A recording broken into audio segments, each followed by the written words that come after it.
Hi, I'm Emily Laidlaw of Your Tutoring Solutions, and today we're going to talk about part 2 of As a Parent, How Do You Help Your Children Learn Their Sight Words?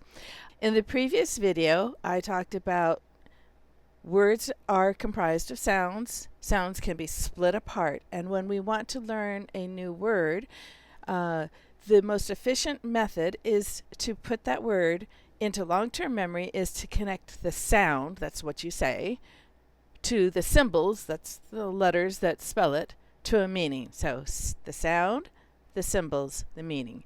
As teachers, we might call it the phonology, which would be the sound, and the orthography, which is the spelling. But if you just think about it as sound, the symbols, and then the meaning, make that three-way connection, it moves that word into long-term memory for easier recall. So that's what we want. Last time we talked about the consonant sounds, and we said get rid of any vowel sounds either before or after. We don't say buh, but we say b, and we don't say we say r. So all of those, we do the vowels, the consonant sounds without any vowel component added to it. Today we're going to talk about the vowel sounds and also how to put all of that together so you can actually teach the words so that they stick. So for vowels, I know most of you have learned that the vowels are A, E, I, O, U, and sometimes Y. Here we go. And it sounds like, oh, we've got 5 vowels. We actually have about 19 vowel sounds in English. Now, you know that the vowels have short sounds and long sounds, and there was a reason for calling them short and long in the old days. The reason's different now, but we had short sounds and long sounds, so that sounds like we have 10, right? But we have 19.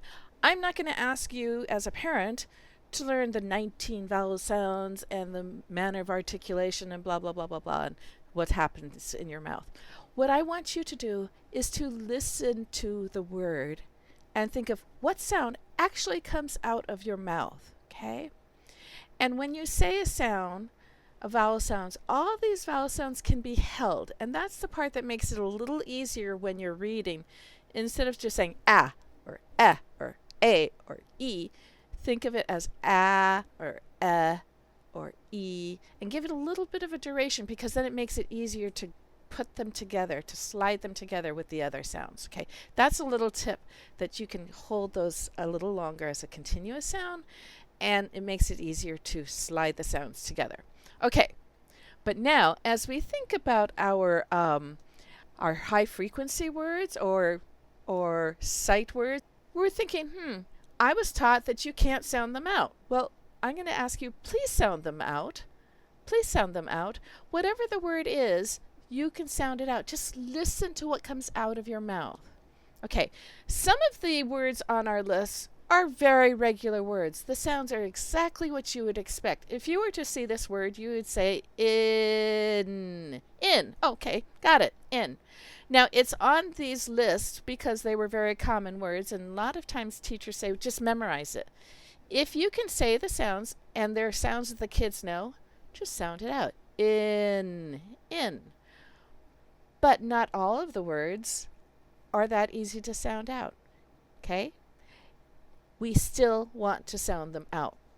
What's my next word? Okay, here. This is a good example. This is one of our most common words, and the word is to. If you have to teach this to your child and they've never seen it before, start by saying the word. The word is to. Say the word to. Okay, let's say it in a sentence. I went to the store. Now, as I said in the other video, we store words in long-term memory by connecting the sound to the symbol to meaning. Now, a lot of our function words, a lot of our short common words, it's not like you can say, oh, here's a to, or, oh, let's all to. It's not like a noun or a verb where you can point it out and show a picture. I mean, what picture would you show for to? It's like jump. Okay, here, let's all demonstrate jump. But to is a function word, and you have to use it in a sentence or at least a phrase. I went to the store. So everyone say the word to and say, oh, I went to the store. Good. What sounds actually came out of your mouth? The sounds are t, ooh. Say that again. T, ooh. And when we are doing this, we want to pull the sounds completely apart, and that helps their brain isolate or put one sound to a symbol, okay? And if you just say the sounds to, you'll have kids that will, it's like, I don't know what the sound is because they're sliding the sounds together. So you want your kids to be able to pull the sounds completely apart. So the word is to. The sounds are t, ooh. And now let's take a look at this word. Oh, the T makes the t sound. And the O makes the ooh sound. Now, I don't care if you say it spells it or it says it. Kids can be flexible. And if you're one that says, well, the letters don't really say that, they're not really making any noise, that's okay. You can think that, but we can ask our kids to use a bit of personification, a little higher level thinking, and say, when I say that the letter says t, it means that when I look at the letter, I'm going to say t when I read it, okay? So t, ooh, to. So if you're introducing this word, you're going to say it, show it, tell the sounds. You have to segment the sounds. And then say notice which letter makes what sound. Now, some of the sounds are a little wonky. That's okay. Just listen to what comes out of your mouth, okay? Listen to what comes out of your mouth and say t, ooh. And now, when you review it, and your child says, I don't remember this one, and you say, okay, the T makes the t sound, the O says ooh. Let's put those sounds together. T, ooh, to. The word is to. And then you go to review it, and then you say, okay, which part of this says t? And they'll say, oh, it's the T. Which part of this says ooh? And you say, oh, it's the O. And then, so that's going from the sound to the letter, and then we can do the reverse and say, go from the letter to the sound and say, what sound does the T make? Oh, the T says t. What sound does the O make? In this word, it says ooh, right? And this is the word to. And you can write it. You can write it several times. And when you write it, please write it by saying the sounds t, ooh. And when I say ooh, I'm going to write that O. That's it, because the O says ooh in this word. To. Let's look at what my next word is. Oh, this is a word that can be pronounced different ways. It's okay. It's okay that we can be flexible. I can say a, like, I would like a piece of cake, please. Just one. I would like a piece of cake. And I can say it as So I'd like a piece of chocolate, please. And I just said So let kids know that it can be said different ways. And whether I say a or whether I say I'm going to use the A to make that sound. Okay, so this is the word that I can say a, or I can say I'd like a piece of chocolate. Oh, gosh, I barely said anything at all, right?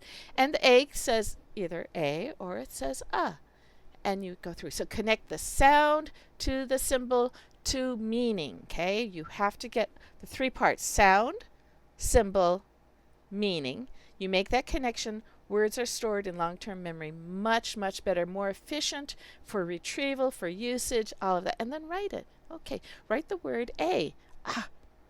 Right. You spelled it with an A. Good job. But if I said are we going to spell it any different? Nope, we still spell it with the A, even if I say right? And we can say, let's think about a phrase. I went to a park this morning. I said What am I going to write? There we go. Okay, this one, entirely regular. And, right? So you just say the sounds, spell the sounds, you're good. But then you get to words, this is the most irregular word in English, right? And it's like in the top 5 most common words of everything we read and write. But it doesn't necessarily have meaning. You can't point to an of. You can't do an of. You have to have it in a phrase. I would like a piece of chocolate. I would like a piece of a cake, please. And you put it in a phrase, get to say it in a phrase, and you say, when I say of, I'm using this word. And I listen to the sounds that come out of my mouth.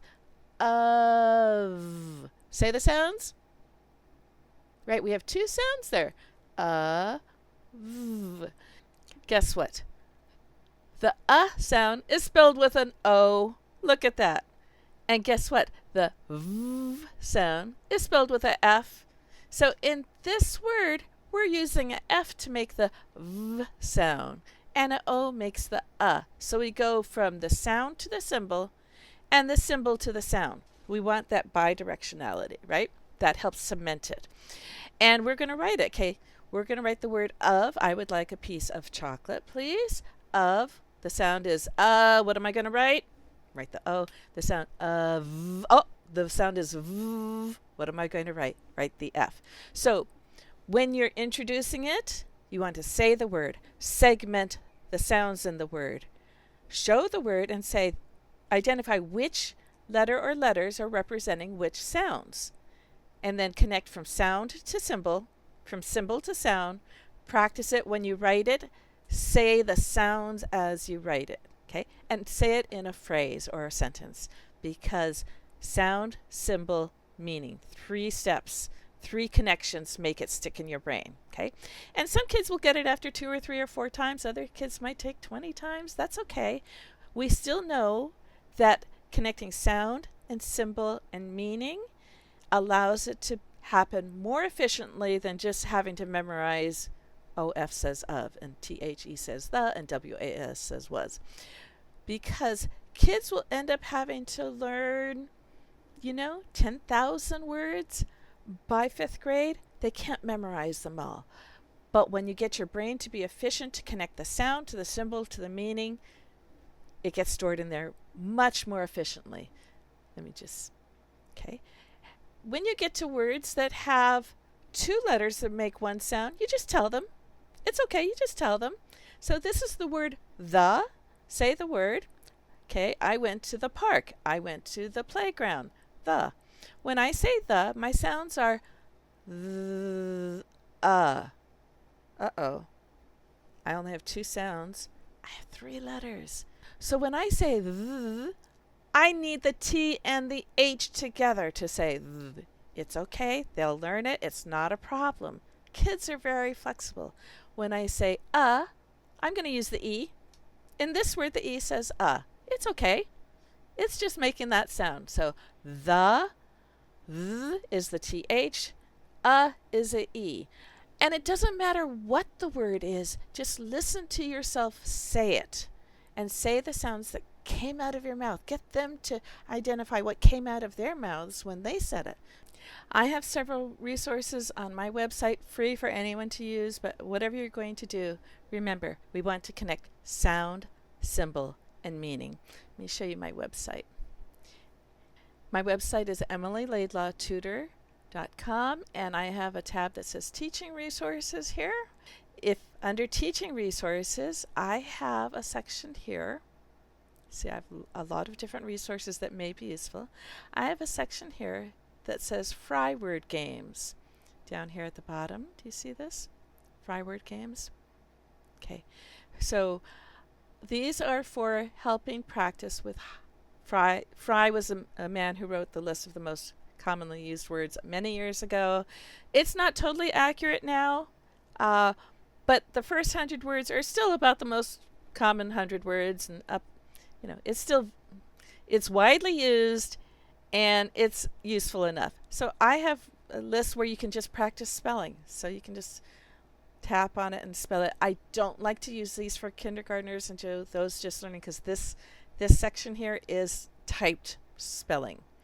I have a section here which is my favorite games to play with high frequency words, because we connect sound to symbol. I have a video linked up here that you can watch how to play it, but I have these here. You would spin the spinner, read the word, and you get points for the sounds. So the word is was, the sounds are woo, z. Okay, and if you want to give extra points for noticing anything odd, the A says the S says z, and you would get points, and you play against your student and team 1 and team 2 are 2 students playing together, but you can play this. And then if you get it correct, you remove it. If it wasn't correct, you can leave it in for the next to be spun again. Okay, so I have these for up through about 200 words.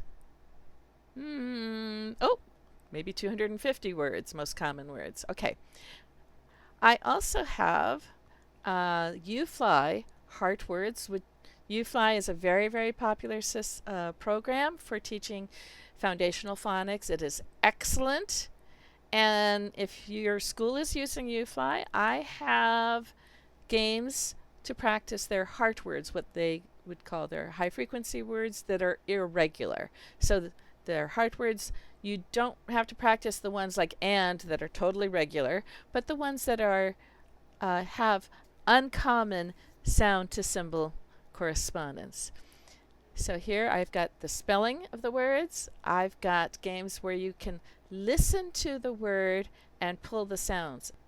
When you play this game, it's going to tell you the word this one was from, and you need to say th, r, m. Have to segment it first, and then you can pop the letters in. F, r, m, and you can pop the letters there in order. So I have this, I call it segment and spell.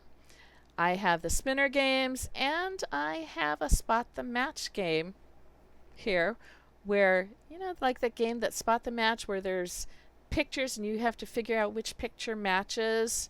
So two people can play, you pull out a card, and the first person who finds the word that matches the target card wins. So if this is your student and this is you, your student's going to read these words and find which one matches. And you'll do the same with this one. And this is really nice when they need the practice, but they're pretty familiar with the words. So they'll say, do, be, your, is, the. Do, be, your, is, the. And they're going to find, oh, it's be. And they don't realize how many times they have to read the words. And they read it so many times, and it gives lots of practice. I love playing this. This is for after they've already connected the sound to the symbol to meaning. And they just want that practice of reading them again and again and again. So each card has one match with every other card, and I have to tell you that this was a crazy hard thing for me to figure out how to do because it takes some kind of combinatorics math, and I couldn't figure it out, but I made it work. Trial and error, I got it to work. Every card has one match with every other card, and they're there, and it is really fun and fast and a lot of practice. So if you're working on high frequency words, fry words, sight words, whatever you want to call them, sound, symbol, meaning, make the connection, get the practice, write it, use it in phrases, and good luck. If you have any questions, please let me know. Thank you for watching, and I hope that was helpful. If you need any further help, please visit me at emilylaidlawtutor.com or on my YouTube channel, Emily Laidlaw. Thank you.